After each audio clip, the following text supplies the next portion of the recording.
साहेब, आमचा विषय असा आहे की आम्ही मराठवाड्यातले गरीब माणसं आहोत. आज आम्ही मुंबईत आलो, आम्ही एवढे शांतपणाने आहेत, तरी हाके बांडगोळ कुत्रा व ती सध्या हेकनाडवाळा वेल्डिंगचा चष्मावाला हाके जर का एका बापाचे अवलाद असेल तर त्यांनी फक्त म्हणावा समोर ये, हे 96 कोटी मराठ्याचे अवलाद तू कुठं बी बोलले तिथे एकटा येतो, नाही जर काही तर खानदारात 96 कोटी मराठा कधी लावायचं नाही. त्या हेकण्या डोळ्याला सांगा म्हणा मराठे तुझे बाप मुंबईत आलेत, तू जर का तुझ्या एका बापाचे अवलाद असेल तर तू कुठं पण सांग मुंबईत यायचं, तिथं येतो. त्याला तेवढं तुम्ही लाईव्ह मध्ये त्याला पोचवा. आणि त्याची जी आहे ना ती तमासगिरी अशी अशी मान हली होती, लेडीज बद्दल बोलू ना, ही आपली संस्कृती नाही, पण तिला समजायला पाहिजे तिचे अवकाश, त्यामुळे बोलण्यात येते. तिला बी कळू द्या की ती जर का कुठं बी असतील ना सध्या व हाक्या, त्यांनी फक्त सांगा आम्ही तिथं लगेच जातो. आम्ही जरी नाही गेलो असतो, 2 मिनिट थांबा, आम्ही जरी इथं असतो, आमची जी गावाला जी पुण्याची बांधव आहेत त्यांना त्यांच्यापाशी 15 मिनिटाच्या आत पाठवतो. फक्त तुम्ही लाईव्ह करून त्याच्यापाशी तात्काळ मध्ये पोहोचवा. आणि त्याच्या खाली माझा नंबर बी त्याला सांगतो, 9284 05 80 28. धाराशिव जिल्ह्यातला भोम तालुक्यातला कासारी गोरमळ्या गावचा आहे, हे बी त्याला लिहून पाठवा त्याला माझ्या नंबर सहित. ती जर का त्याच्या एका बापाची अवलाद असेल तर फक्त फोन उचल म्हणावा माझा, आणि त्याचा तरी नंबर मला सांगा, मी त्याला लगेच फोन कर इथून गोरा लावतो. नाही जर का त्याला गोरा लावी तर जात मराठ्याची लावीत नाही.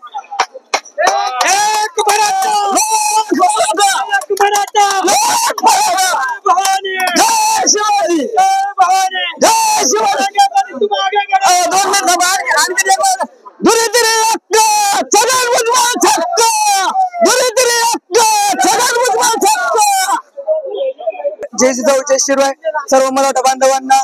आज मी या ठिकाणी मला 95 मार्क असूनही माझा गव्हर्नमेंट कॉलेजला नंबर लागत नाही, ही मराठा अवस्थाची आज ही खरं परिस्थिती आहे. आरक्षणाची काय गरज आहे? कोण म्हणते मराठ्यांना आरक्षण काय करायचंय? सगळे मराठे श्रीमंत नाहीत, काही मराठे खूप गरीब आहेत, ज्याला 1 गुंठाही रान नाही.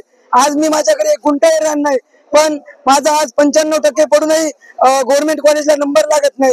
ही सर्व मराठा बांधव विनंती आहे, आपण सर्वांनी एक घ्यावे, कारण आज आपल्याला एवढे टक्के पडूनही प्रायव्हेट जॉब करावं लागत आहे, दुसऱ्याच्या हमाल्या करावं लागत आहे, आपल्याला चांगल्या कॉलेजला नंबर लागत नाही. आज मी पोलीस भरतीची पण तयारी करतो, 36 मार्क असूनही माझं आज ग्राउंडला सिलेक्शन झालं नाही. ही एक माझी तळमळ आहे. एक मराठा बांधव, गरजवंत मराठा, या लढ्यासाठी हे सर्व मराठा बांधव बीड असेल, परभणी असेल, हिंगोली असेल, नांदेड असेल, सर्व महाराष्ट्रातून येत आहेत. फडणवीस साहेबांना माझी एक विनंती आहे, या गोरगरीब मराठ्याकडे तुम्ही जरूर लक्ष द्यावा. आपण दिलेलं जाऊन बसलात, इथं लोकांची खाण्याची सोय नाही, पिण्याची सोय नाही. तुमची महानगरपालिका इतका मराठ्याच्या वेळेस तुमची महानगरपालिका भिकारी झालेली आहे का? हा आमचा एक तुम्हाला या DS चॅनलच्या माध्यमातून सवाल आहे की तुम्ही या सर्व मराठा बांधवांची काळजी घ्यायला पाहिजे. तुम्ही आल्या 27 तारखेला आम्ही आलो, एकही दुकान तुमचं उघडं नव्हतं, आम्हाला पाणी प्यायला नव्हतं की खायला नव्हतं.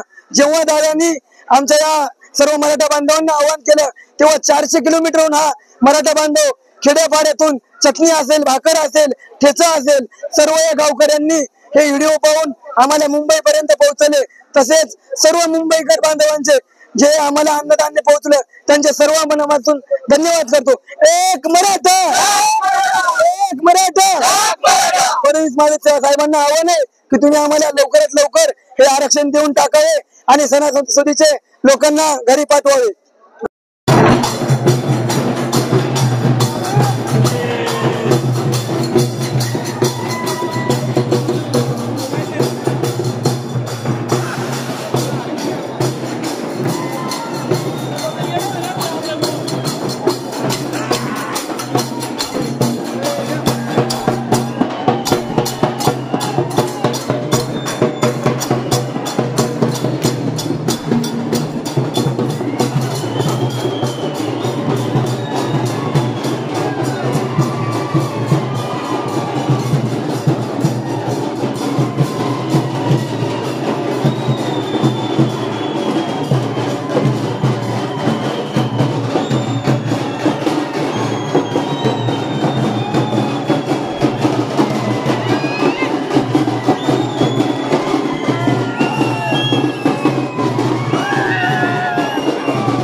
आहे.